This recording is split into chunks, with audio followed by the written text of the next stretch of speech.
continued assistance to Russia in the form of drones and weapons could place Iran at risk of being considered an enemy combatant in Ukraine, a status that opens the country up to sharing responsibility for war crimes. With the potential for missiles to be transferred by Iran to Ukraine, one has to begin to consider the Islamic Republic as a combatant on the side of Russia in the Ukraine war, Foundation for Defense of Democracy's senior fellow Behnam Ben Taleblu told Fox News Digital. Indeed, if Iranian heavily armed suicide drones are striking Kyiv, then there's no room left to entertain the fiction that Iran is just a passive partner in this conflict. Taleblu's comments come after multiple reports over the last week indicated Iran has increased its assistance to the Russian war effort in Ukraine, including supplying Russian forces with suicide drones and surface-to-surface ballistic missiles. Iranian Revolutionary Guard Corps members have also reportedly traveled to Crimea to help train Russian forces on the use of the Iranian-made weapons, a move that signals deepening military ties between the two countries.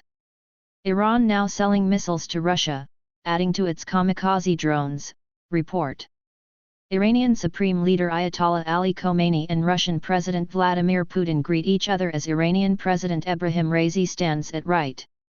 Iranian Supreme Leader Ayatollah Ali Khomeini and Russian President Vladimir Putin greet each other as Iranian President Ebrahim Raisi stands at right. Office of the Iranian Supreme Leader via AP. That fact was confirmed by White House National Security Council spokesperson John Kirby on Thursday, who said the Iranians decided to move in some trainers and some technical support to help the Russians use them with better lethality.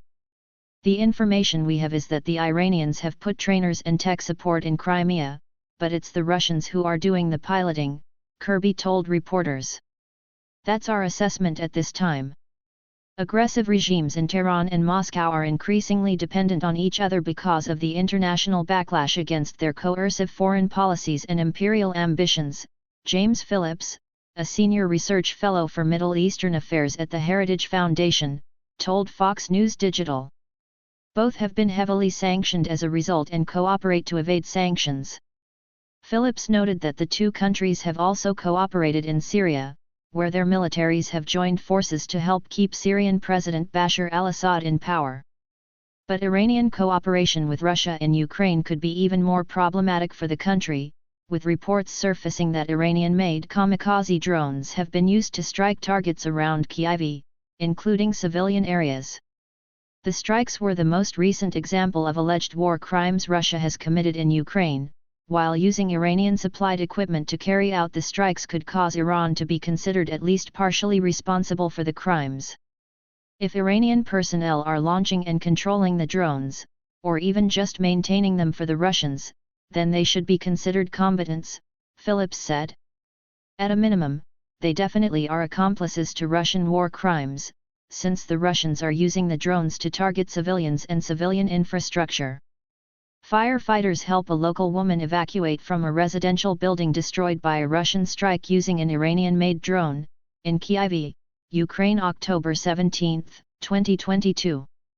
Firefighters help a local woman evacuate from a residential building destroyed by a Russian strike using an Iranian-made drone, in Kyiv, Ukraine October 17, 2022. Reuters/Vladislav Musiaenko. Russia using Iranian-made kamikaze drones to strike around Kyiv. Russia's invasion of Ukraine largely cut the country off from much of the international community, forcing the Kremlin into partnerships with countries such as Iran and North Korea. Inconsistent results on the battlefield have complicated matters for Russian President Vladimir Putin, with the Russian military depleting stocks of munitions in an attempt to regain the initiative against emboldened Ukrainian forces. As a result, Russia has turned to its newfound partners for help in maintaining the war effort. It would be logical to consider Iran a party to the Russia-Ukraine war, considering that the Islamic Republic provides lethal military hardware that helps Moscow kill Ukrainians, Rebecca Koffler, a former DIA intelligence officer and the author of Putin's Playbook, Russia's Secret Plan to Defeat America, told Fox News Digital. The same issue can be raised about North Korea, who has been supplying millions of artillery shells and rockets to the Russians. Putin has been assembling a coalition of international pariahs to help him plug some holes in his conventional weapons arsenal as he is running short on his own precision strike missiles. Russian President Vladimir Putin. Russian President Vladimir Putin, Pavel Bednyakov, Sputnik, Kremlin pool photo via AP. White House desperate to prevent Biden-Putin face-off at G20 summit, report.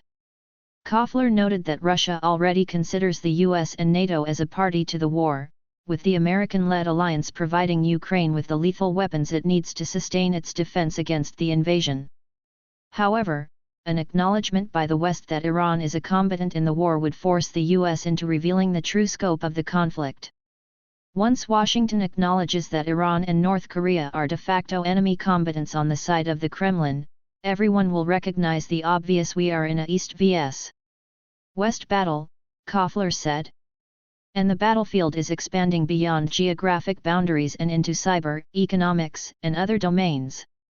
Despite Iran's participation in the war in Ukraine, the White House has continued its effort to rekindle the Obama-era Joint Comprehensive Plan of Action, JCPO, better known as the Iran nuclear deal, though talks have recently stalled and a new agreement has become increasingly unlikely.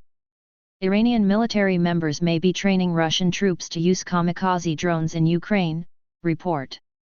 The White House is still under the delusion that it can reach a nuclear deal with Iran and Russia is a party to those talks, Koffler said. It is largely the same cast of characters, the Obama 2.0 crew, who were pushing a foolish reset policy with Russia when Joe Biden was the VP as Putin was hatching his plan to resubjugate Ukraine and other post-Soviet states. Instead, Koffler argued that President Biden should be standing up a robust deterrence posture and developing counter-strategy. Part of that counter-strategy would typically include Saudi Arabia, a longtime security partner whose relationship with the US has deteriorated under Biden's leadership. That fractured relationship came to a head last week, when the Saudi-led OPEC and oil cartel opted to decrease production of oil despite pleas from the White House to ramp up production to help alleviate an energy crisis in the West. That move was not well received in Washington, where Biden and several lawmakers accused the oil-rich kingdom of siding with Russia in its war with Ukraine. The accusation was denied by Saudi Arabia, which claimed its motivations were purely for the economic benefit of OPEC and member states. President Joe Biden. President Joe Biden, Reuters/Evelyn Hochstein. Nevertheless, Biden has warned of consequences for Saudi Arabia and vowed to review the U.S. security relationships with the country, a move Phillips questioned amid the administration's seemingly softer stance on Iran.